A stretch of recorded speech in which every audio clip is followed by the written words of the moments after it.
Welcome to the HUCK Zone, everybody. I'm your host, AG, short for Alex Godriguez. Today, I'll be bringing you a new video for the first time in nearly a year, and I could not be more excited for what I have in store. Recently in disc golf, Eagle McMahon signed with MVP. MVP! This is big news, but not enough for Eagle McMahon's feet page to upload more feet pics. Come on, guys. Bring me more feet. The deal is 5 years, and I'm sure very lucrative, but the terms have not been disclosed. I'm sure that'll get leaked one way or another soon enough. The real question, however, is whether he'll be an eagle or a seagull. MVP is now 2 of the top 4 players in the world rankings according to UDisc, making MVP a true powerhouse. Gannon Buhr is the new Discmania golden boy, and for someone who's made more public Among Us references than I have, I'm a little disappointed I don't make more money. Alden Harris followed his skinny tall BF to Discmania on a 2-year deal. Maybe he'll make enough money to fix that hair. Who gave me this script? That was messed up. We don't believe that here. Alden, you're a beautiful person. Chris Clemens joined Team Discraft. He's a guy I want to see win, man. Do it for the lefties out there, Clemonade. And lefty hate. One thing I noticed, the Jonas Pro Catch series has not been doing well.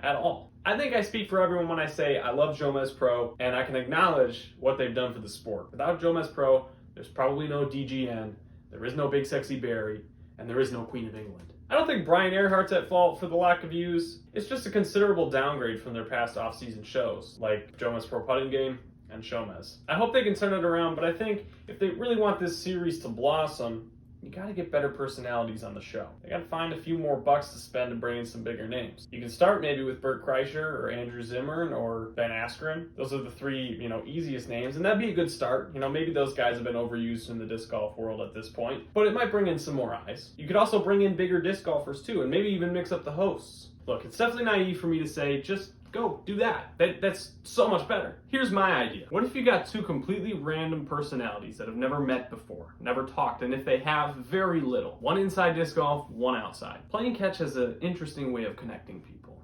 Think about the last time you played catch. When your aunt's boyfriend came over Thanksgiving with her. And he asked you, let's go outside and toss around the old pigskin. And, you talk. The first thing he asks is, oh, how's school going? You guys don't know each other. It's this random new guy at Thanksgiving. But by the end of that 30 minutes of playing catch, he's giving you life advice. He's the father you never had. Catch does that. We saw J.J. Watt playing disc golf. Maybe him and Simon Lizotte play some catch. It's just an idea. I think it's a cool concept. In other news, Kevin Jones has a bedtime. That's just what my sources are telling me. I don't think this is really breaking news, but... Survey time!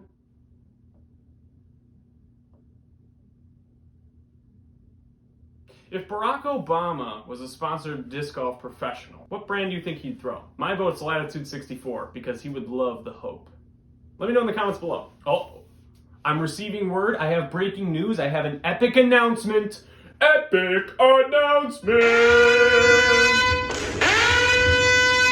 I have just received word that I have signed with Team Upper Park Disc Golf as a brand ambassador. I have signed an indefinite deal worth an indefinite amount of money, and as I near the prime of my career, I think this is a wise decision by Upper Park. Use promo code AG15 for 15% off your next order.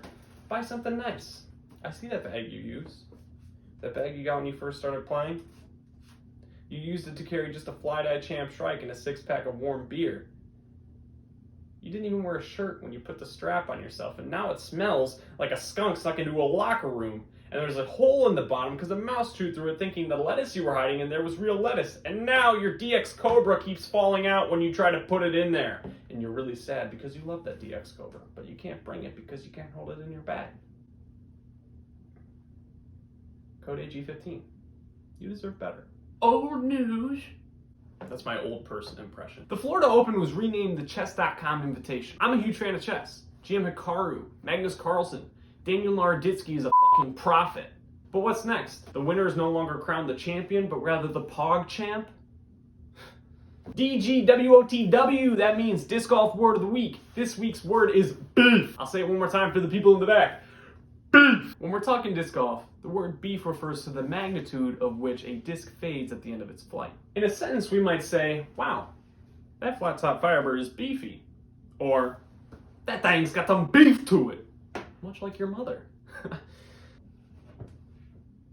Beef! Why the hate? In an article published by Ultiworld Disc Golf, it was reported that the least liked Disc Golf Network commentator was Nate Doss. Doss was the only commentator to receive a less than neutral 4.99 out of 10. Look, I understand he gets loud sometimes. I understand he gets excited.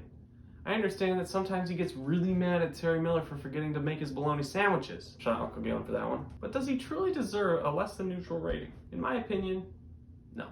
People hate Joe Buck because he's boring and monotone.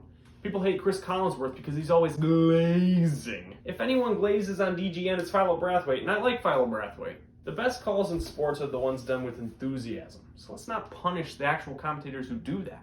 Doss might be extra, but he doesn't sound like he's spewing for the first time since November 1st. Oh, no way! See what I mean? What is happening? There are spiders in my head. Let them out. It's so itchy. They're crawling everywhere. Please make it stop. What the hell is going on here? Peach and spice. I'm sorry, you guys. Can we cut that out? No, my producer. It's staying in. Staying in. Faulty reporting, I guess. That's all I've got for this week's edition of the HUCK Zone. Remember, only HUCK inside courses or fields. I'll be back next week where we'll talk about important topics like why Innova changed their star plastic, why most disc golf baskets kind of suck, why I haven't clipped my toenails in a month, and why Nicolo Castro creeps me out. Thank you for tuning in. Follow me at aiden.gayeski on Instagram for some posts. You know, I got a couple on there. Go check it out, see what's happening. I plan on posting some reels in the future. Follow me on Goodreads, Aiden Gayeski as well. You can see what I'm reading, you know. Fucking, there's a hair in my mouth. Later.